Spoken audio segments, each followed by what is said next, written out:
اللہ جس کو جہنم کی آگ سے بچانا چاہتے ہیں، اللہ جس کو دنیا اور آخرت میں مقام و مرتبہ بلند کرنا چاہتے ہیں، اللہ جس کو یہ شرف دینا چاہتے ہیں، اس کو اللہ رب ذوالجلال قرآن کی دولت عطا فرماتا ہے۔ جس کو قرآن کی دولت مل جائے، حدیث شریف میں ہے، اگر پھر اس نے دنیا کی طرف دیکھ کر، دنیا کے عہدوں کو دیکھ کر، دنیا کی دولت کو دیکھ کر، دنیا کی نمائش کو دیکھ کر اگر اس کے دل میں معمولی سا خیال بھی آ گیا کہ یہ دنیا کی دولت بڑی ہے، یہ عہدہ بڑا ہے، تو اس نے قرآن کی توہین کی۔ اس لیے یہ سب سے بڑا شرف ہے۔ آقا مدنی محمد عربی صلی اللہ علیہ وسلم نے ارشاد فرمایا، خیرکم من تعلم القرآن وعلمہ، تم میں سب سے بہترین شخص وہ ہے جو قرآن کریم کو سیکھے اور سکھائے۔ اور ایک روایت میں ہے او کا لفظ استعمال کیا، قرآن کریم کو سکھانے والا ہو یا سیکھنے والا ہو، دونوں اعتبار سے وہ دنیا کا سب سے بہترین انسان۔ آپ بھلے سمجھتے ہو کہ جس کے پاس دنیا کی دولت ہے وہ اچھا انسان ہے، آپ بھلے سمجھتے ہو کہ جس کے پاس بلڈنگ اچھی ہے وہ اچھا انسان ہے، آپ بھلے سمجھتے ہو کہ جس کے پاس دنیا کا کوئی بڑا عہدہ ہے وہ اچھا انسان ہے۔ میرے اور آپ کے آقا محمد عربی صلی اللہ علیہ وسلم نے مہر لگا دی ہے اس بات پر کہ دنیا کا سب سے بہترین انسان وہ ہے جس کے سینے میں اللہ نے قرآن کو محفوظ کر دیا۔ سب سے بہترین انسان دنیا کا معلم ہے جو قرآن سکھاتا ہے، اور دوسرے درجے کا پھر وہ ہے جو قرآن کو سیکھنے والا ہے۔ آقا مدنی محمد عربی صلی اللہ علیہ وسلم جس کو دنیا کا سب سے بہترین انسان بتا دیں، آقا کی بات جھوٹی نہیں ہو سکتی۔ اگر ہم اپنی آنکھوں سے دیکھیں کہ پہاڑ ایک جگہ سے دوسری جگہ ڈل گیا، اگر ہم اپنی آنکھوں سے دیکھیں کہ سورج مغرب مشرق کے بجائے مغرب سے نکل گیا، یہ ہماری آنکھوں دیکھی باتیں جھوٹی ہو سکتی ہیں، مگر آقا مدنی محمد عربی صلی اللہ علیہ وسلم نے اپنی زبان مبارک سے جو بات ارشاد فرما دی وہ جھوٹی نہیں ہو سکتی۔ اس لیے حافظ قرآن کا جو اعزاز احادیث مبارکہ میں بیان کیا، اس کی تفصیل میں جانے کی ضرورت نہیں ہے۔ وہ فضائل ہم سنتے رہتے ہیں کہ حافظ قرآن کا کیا مقام و مرتبہ ہے، اس کے والدین کا کیا مقام و مرتبہ ہوگا، میدان حشر میں اللہ اس کی کیسی عزت افزائی فرمائیں گے، اس کے والدین کو کیسا تاج پہنایا جائے گا۔ حافظ قرآن سے کہا جائے گا کہ پڑھتا جا اور جنت کے درجات پر چڑھتا جا، اور ٹھہر ٹھہر کر پڑھ، جس طرح تو دنیا میں قرآن ٹھہر ٹھہر کر پڑھا کرتا ہے۔ چنانچہ حافظ قرآن پڑھتا جائے گا اور جنت کے درجات پر چڑھتا جائے گا۔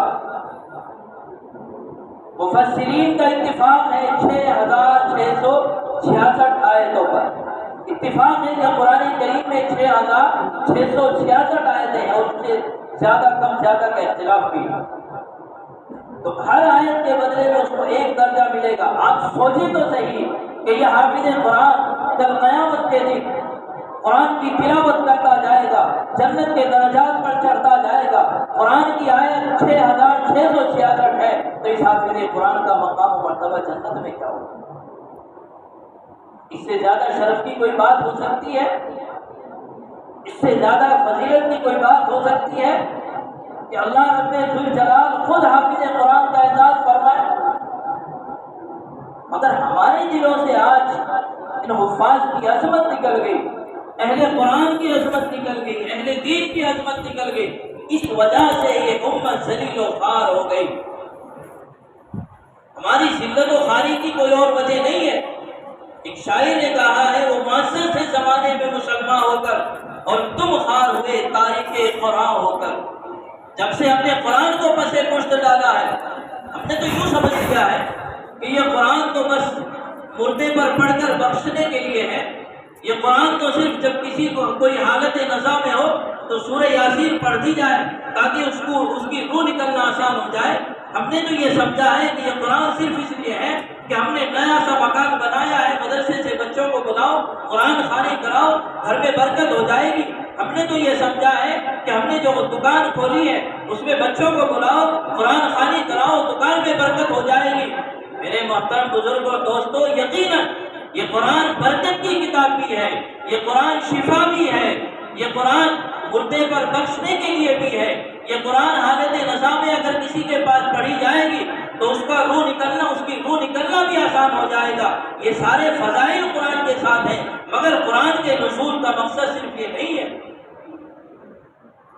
قرآن کتاب ہدایت ہے، قرآن دستور حیات ہے، قرآن قانونی کتاب ہے، قرآن انسان کے لیے زندگی گزارنے کی ایک رہنما کتاب ہے۔ قرآن انسان کو پیدائش سے لے کر کے مرنے تک اسے کس طرح زندگی گزارنی ہے یہ قرآن بتاتا ہے۔ ہمیں بیاہ شادیاں کیسے کرنی ہے یہ قرآن بتاتا ہے۔ ہمیں مرنے والوں کا شوق کیسے منانا ہے ہمیں یہ قرآن بتاتا ہے۔ ہمیں سونا کیسے ہے یہ قرآن بتاتا ہے۔ ہمیں چلنا کیسے ہے یہ قرآن بتاتا ہے۔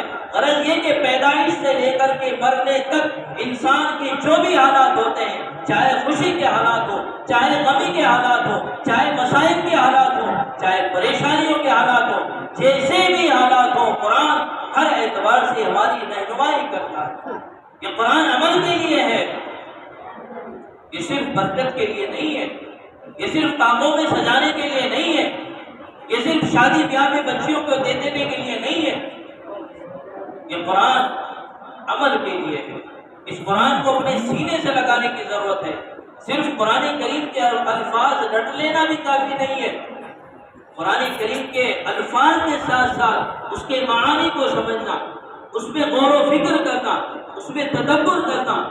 قرآن تو کہتا ہے وَلَقَدْ يَسَّرْنَا الْقُرْآنَ لِلذِّكْرِ فَهَلْ مِن مُدَّكِرٍ۔ یہ تو قرآن کا اعجاز ہے۔ قرآن بار بار کہتا ہے کہ ہم نے قرآن کو آسان کر دیا ہے یاد کرنے والے کے لیے۔ کیا کوئی ہے جو اس قرآن کو یاد کرے؟ قرآن تو کہتا ہے افلا یتدبرون، تم قرآن میں تدبر کیوں نہیں کرتے؟ تم قرآن میں افلا یتفکرون، قرآن میں غور و فکر کیوں نہیں کرتے؟ تو یہ قرآن صرف برکت کی کتاب نہیں ہے۔ یہ قرآن صرف محمد عربی صلی اللہ علیہ وسلم پر اس لیے نہیں نازل کیا گیا کہ یہ کوئی برکت کی کتاب ہے۔ یہ قرآن اس لیے نازل کیا گیا کہ یہ ذلت میں ڈوبے ہوئے لوگوں کو عزت عطا فرماتا ہے۔ یہ قرآن اس لیے نازل کیا گیا کہ دبے کچلے لوگوں کو حکومت عطا فرماتا ہے۔ آقا مدنی محمد عربی صلی اللہ علیہ وسلم کے خلیفہ دوم حضرت عمر رضی اللہ تعالیٰ، کیا ان کے بارے میں آپ نے سنا نہیں؟ حضرت عمر رضی اللہ تعالیٰ جب تک اسلام میں داخل نہیں ہوئے تھے، ان کے باپ خطاب ان سے کہا کرتے تھے عمر تو بڑا ہو کر کے کیا کرے گا، تجھے تو اونٹ چلانا بھی نہیں آتا۔ مگر جب عمر نے قرآن کو سینے سے لگایا، جب وہ اسلام میں داخل ہوئے اور قرآن پر انہوں نے عمل کیا اور قرآن کو انہوں نے اپنی زندگی کے لیے مشعل راہ بنایا، تو دنیا نے دیکھا کہ پھر وہی عمر رضی اللہ تعالیٰ جنہوں نے دنیا کے 60% حصے پر حکمرانی، وہی عمر رضی اللہ تعالیٰ پھر اس مقام و مرتبے کو پہنچے کہ آقا مدنی محمد عربی صلی اللہ علیہ وسلم نے ارشاد فرمایا کہ میرے بعد اگر کوئی نبی ہوتا، چونکہ نبوت کا دروازہ بند ہو گیا، نبوت کا سلسلہ اللہ نے مجھ پر ختم کر دیا، لیکن اگر میرے بعد اللہ تبارک و تعالیٰ کسی کو نبی بنا کر کے بھیجتا تو عمر رضی اللہ تعالیٰ کو نبی۔ کتنی قرآن کی آیات ایسی ہیں کہ حضرت عمر رضی اللہ تعالیٰ عنہ نے آقا مدنی محمد عربی صلی اللہ علیہ وسلم کو مشورہ دیا اور اللہ تبارک و تعالیٰ نے ڈائریکٹ وحی نازل فرما دی۔ یا ایھا النبی قل لازواجک و بناتک ونساء المؤمنین یدنین علیہن من جلابیبہن، اے نبی اپنی عورتوں سے کہہ دو کہ وہ پردے میں رہیے۔ جو پردے کی آیت ہے، حضرت عمر رضی اللہ تعالیٰ نے آقا مدنی محمد عربی صلی اللہ علیہ وسلم سے پردے کے بارے میں گفتگو کی، ادھر اللہ رب الجلال نے قرآن اتار دیا، اے نبی عمر جو کچھ کہتا ہے اس کو قرآن بنا دو۔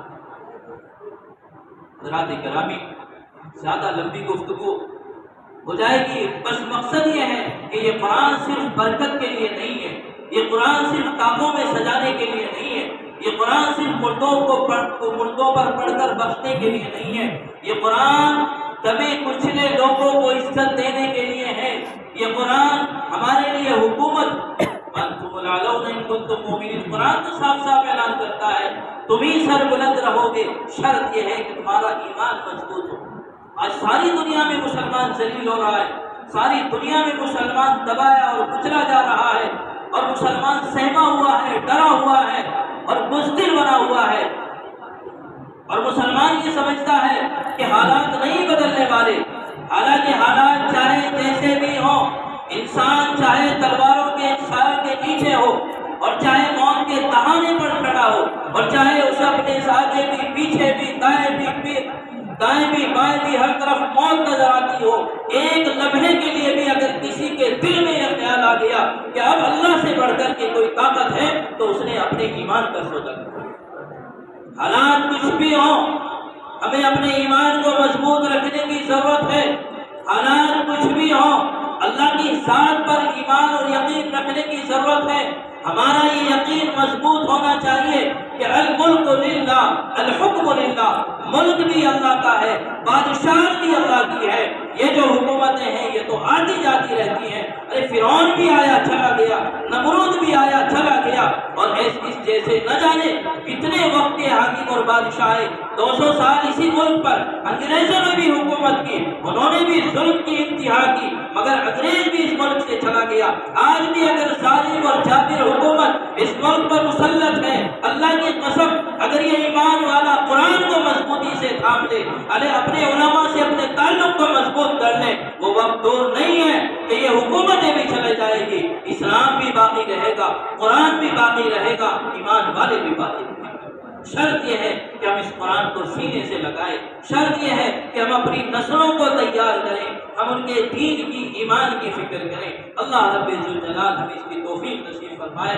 یہی آج کا اس کا پیغام ہے کہ یہ جو قرآن ہمارے سامنے ہے، ہم خود بھی اس کو پڑھنے کی کوشش کریں، اس کو سمجھنے کی کوشش کریں اور اپنی نسلوں کو بھی قرآن سے وابستہ کریں۔ اللہ رب ذوالجلال ہمیں اس کی توفیق نصیب فرمائے۔ وآخر دعوانا